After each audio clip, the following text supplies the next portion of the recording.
Please don't send me back, the little girl whispered. My mother said the woman with the silver scar would find me. Every voice in the hospital conference room died at once.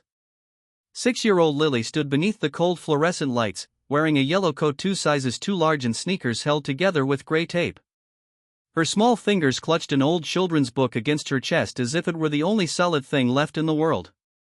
Across the polished table sat Evelyn Carter, one of the most powerful real estate executives in Chicago. Evelyn had spent 20 years building towers of glass and steel. She had faced hostile investors, ruthless competitors, and boardrooms filled with men waiting for her to fail.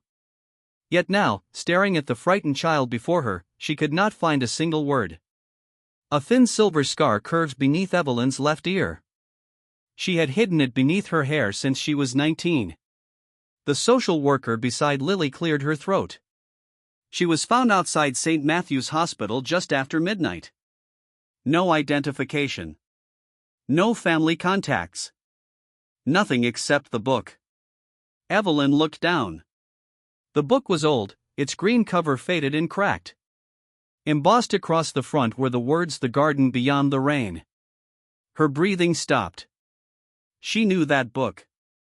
Not merely the title. Not merely the story. She knew the tiny crescent-shaped stain near the lower corner. She knew the torn edge beneath the spine. She knew there should be handwriting on the first page, written in blue ink by someone whose name Evelyn had spent half her life trying to forget. "Where did you get that?" Evelyn asked. Lily pulled it closer. "It was in my backpack." "Who gave it to you?" The child's eyes lowered. "My mother." The room seemed to shrink around Evelyn. Only an hour earlier, she had come to the hospital to sign papers for a new children's wing funded by her company. Cameras had waited downstairs.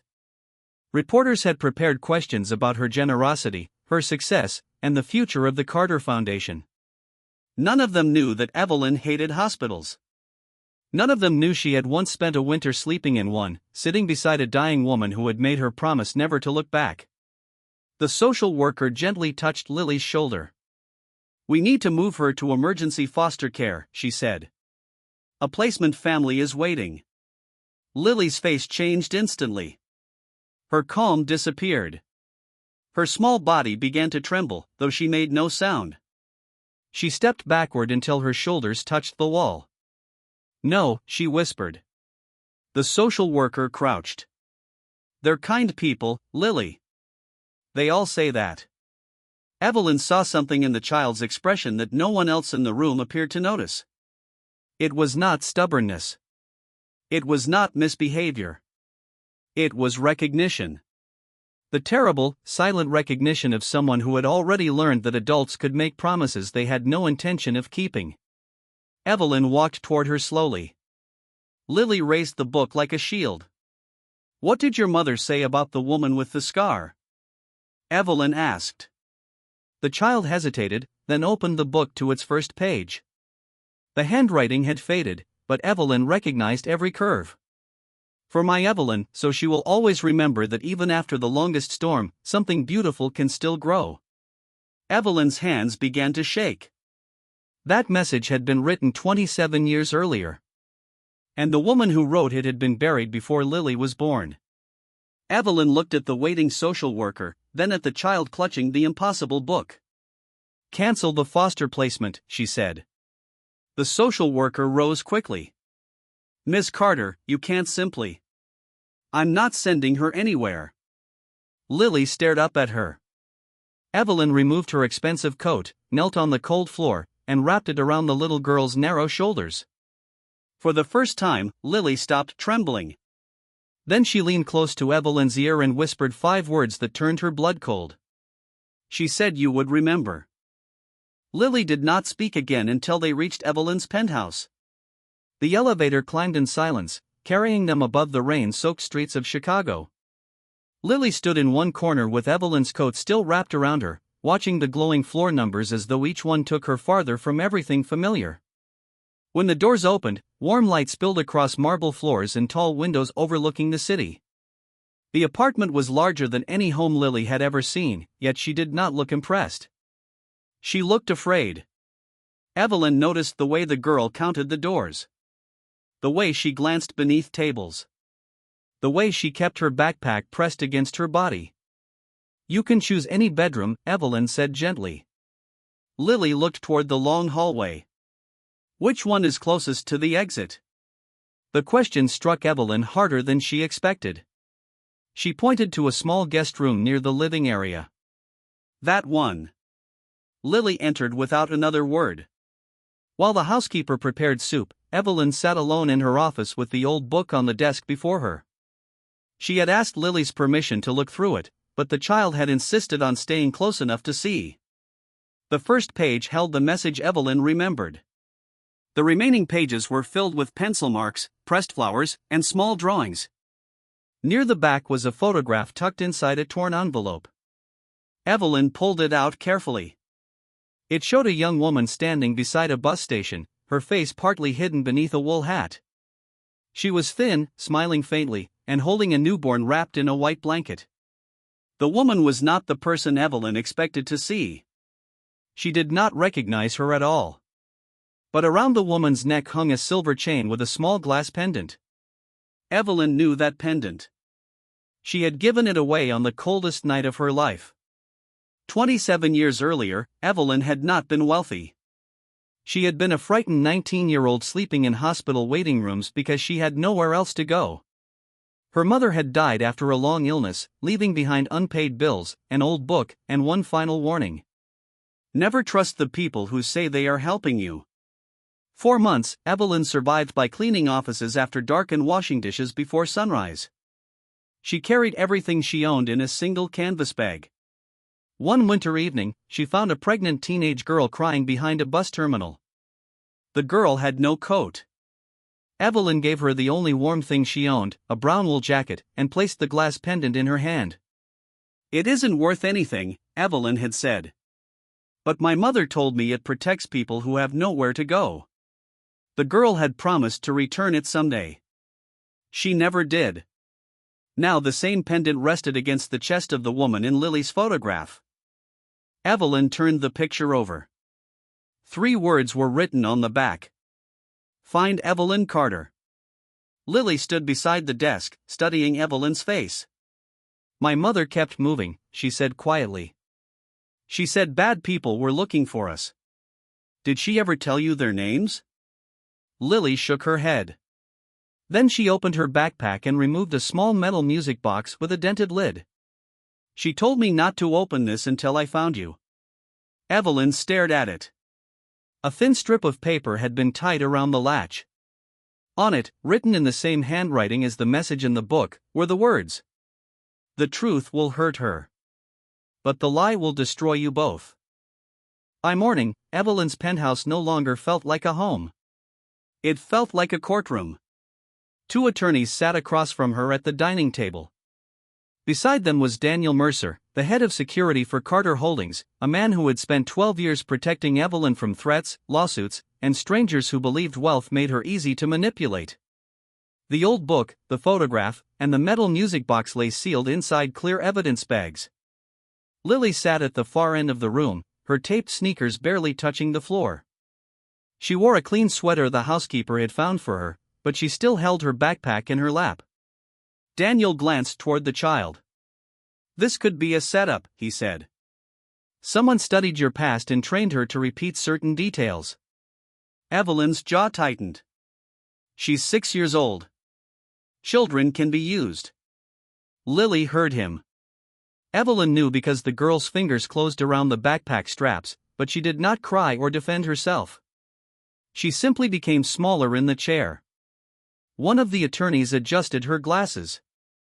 "Until we confirm her identity, she should be transferred to a secure foster facility. Keeping her here creates legal and personal risk." Lily looked toward the nearest door. Again, she was counting exits. Evelyn saw it, but Daniel saw something else. He saw a calculation. "Why did your mother choose Ms. Carter?" he asked. Lily stared at the table. "Answer him," the attorney said. Evelyn turned sharply. "She is not under interrogation." But Daniel placed the photograph in front of Lily. You said this woman was your mother. What was her name? Lily's lips parted. No answer came. Daniel leaned closer. You don't know your own mother's name? She changed it, Lily whispered. To what? I don't know. The attorney exhaled impatiently.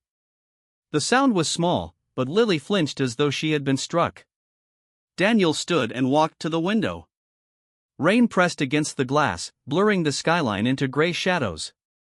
We searched every missing person report in Illinois, he said. No woman matching this photograph. No birth certificate connected to Lily. No hospital record under the name she gave social services. Evelyn looked at Lily. What name did you give them? Lily Morgan.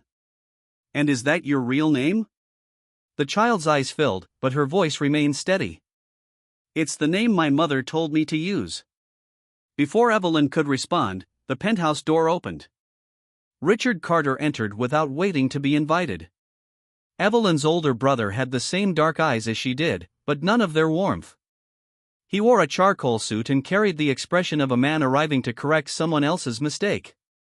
He looked at Lily as if she were something dirty left on expensive furniture. So this is the child, he said. Evelyn rose. You had no right to come here. I have every right when your decisions threaten the company. Richard's gaze landed on the old book. For 1 second, the color drained from his face. Then it returned. Too quickly. Evelyn noticed. He crossed the room and snapped the evidence bag shut over the book. That belonged to our mother, he said. It should not be in the hands of a stranger. Lily stood suddenly. Her chair scraped across the marble floor. My mother said a man would try to take it. Richard stared at her. The room went still. Did she? He asked coldly. Lily nodded. She said he would have your eyes. Evelyn looked from the child to her brother. Richard gave a short laugh, but his hand trembled near the sealed book. Daniel stepped between them. That's enough. The girl needs to leave while we investigate. A security officer appeared near the entrance. Lily did not resist. She slipped her arms through the straps of her backpack and walked toward the door with her head lowered. Evelyn felt something inside her tearing, but fear held her still. Fear of being fooled. Fear of reopening a past she had spent decades burying. Then Lily stopped beside Richard. She reached into her pocket and placed a small brass key in his palm. Richard's expression changed instantly. Where did you get this? He whispered. Lily looked up at him without anger. My mother said it opens the room where you hid the truth. Richard closed his fingers around the brass key so tightly that its edges cut into his skin. For several seconds, no one moved. Then Evelyn saw something she had never seen in her brother's face before. Fear. Where is the room? She asked. Richard slipped the key into his pocket. There is no room. Lily looked at him quietly. Then why are you scared of the key? The security officer lowered his hand from the door. Even Daniel turned away from the window. Evelyn stepped toward her brother. What did you hide? Richard's eyes hardened. You're trusting a child who appeared from nowhere over your own family. No, Evelyn said. I'm trusting the look on your face. Less than an hour later, they stood inside the Carter family's abandoned townhouse on the south side of the city. Evelyn had not entered the building since her mother's funeral. Dust covered the furniture. White sheets hung over chairs like silent ghosts. The air smelled of damp wood and forgotten winters. Richard had argued the entire drive. He stopped arguing when Lily led them upstairs without being told where to go. Her old sneakers creaked against each step. At the end of the second-floor hallway, she paused before a narrow door hidden behind a faded wall tapestry. Evelyn stared at it. As a child, she had believed it was only a closet. Lily held out her hand. The key. Richard did not move. Daniel stepped forward and took it from his pocket. The brass slid into the lock. With one turn, the door opened. Behind it was not a closet, but a small windowless room lined with metal shelves. Boxes of medical records, photographs, and old legal files filled the space. In the center stood a wooden desk beneath a single hanging bulb. Evelyn entered slowly. On the wall was a photograph of her mother beside another young woman. The woman from Lily's picture. Only younger. On the desk sat a cassette recorder and a stack of unopened letters, each one addressed to Evelyn. Her knees nearly gave way.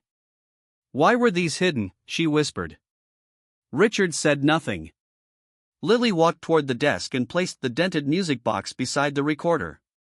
Then she noticed a circular indentation in the wooden surface, almost invisible beneath years of dust. She pressed the music box into it. A soft click echoed through the room.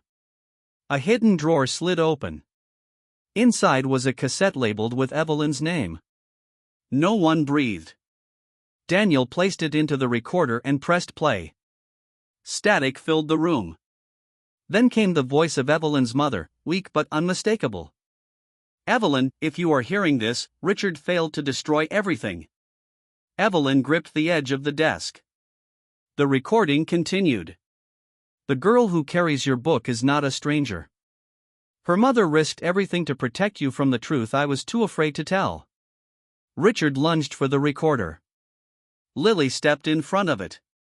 He stopped, shocked by the small child standing between him and the secret he had guarded for decades. The voice on the tape grew softer.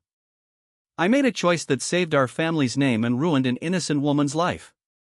One day, her daughter may come to you. When she does, do not punish the child for what we did." The tape clicked off. Silence swallowed the room. Evelyn turned toward Richard, tears bright in her eyes. "What did we do?" Before he could answer, Lily reached into the hidden drawer and removed one final envelope. Across the front were 5 words written in faded blue ink. "To Evelyn, about your daughter." Evelyn opened the envelope with hands that no longer felt like her own. Inside was a birth certificate, a hospital bracelet, and a photograph taken in a dim recovery room 27 years earlier. The young woman in the bed was Evelyn. She looked pale, exhausted, and barely conscious. In her arms was a newborn baby. Evelyn sank into the chair. "No," she whispered. "I was never a mother." Richard looked away. But the photograph did not look away with him. Fragments returned like broken glass beneath deep water. A winter night. A locked hospital room.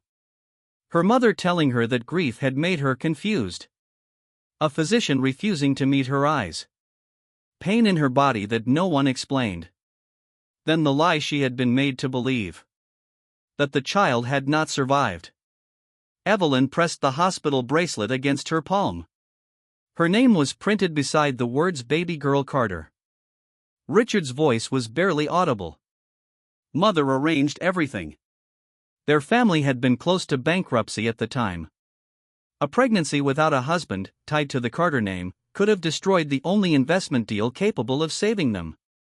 Evelyn's mother had paid a young hospital employee to take the infant away and raise her under another identity. That employee was the frightened pregnant girl Evelyn later found behind the bus terminal. The girl had recently lost her own baby. She had been carrying Evelyn's daughter beneath the brown wool coat when Evelyn gave her the glass pendant, never realizing the child hidden against her chest was her own. "She tried to tell you," Richard said. But Mother threatened her. The letters on the desk proved it. For years, the woman had written to Evelyn. She described a little girl named Anna who loved music, feared thunderstorms, and slept with the garden beyond the rain beneath her pillow. Richard had hidden every letter. Evelyn looked at him, but anger had not yet reached her. The truth was too large. It had crushed every emotion beneath it. "Lily's mother was Anna?" she asked. Richard nodded. Evelyn turned toward the child. Lily stood beneath the hanging bulb, clutching the old book that had once belonged to Evelyn, then to Anna, and finally to her. The woman in the photograph had not been a stranger. She was Evelyn's daughter. And Lily was her granddaughter. Evelyn fell to her knees. All her towers, her money, and her influence became meaningless in that dark room.